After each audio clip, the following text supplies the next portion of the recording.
अल्हम्दुलिल्लाह वहदा वस्सलातु वस्सलाम अला मन ला नबी अबादा अम्मा बाद। इस्लामी भाइयों, इस्लाम में नमाज जुमा की बड़ी अहमियत है और इसका मुसलसल छोड़ना इतना ख़तरनाक अमल है कि इसकी वजह से दिलों पर मुहर लग सकती है।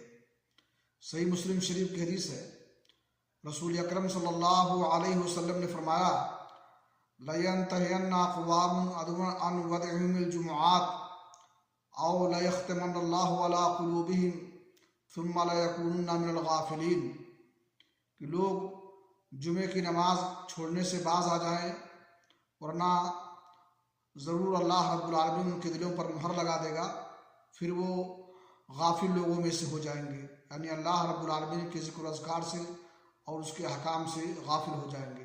अल्लाह रब्बुल आलमीन से दुआ है कि अल्लाह ताला हमें तौफीक बख्शे कि हम पंज वक्ता नमाज और खुसूसन जुमे की नमाज का अहतमाम करें और उसे कभी भी न छोड़ें। वाह खुदा अल्हम्दुलिल्लाहि रब्बिल आलमीन।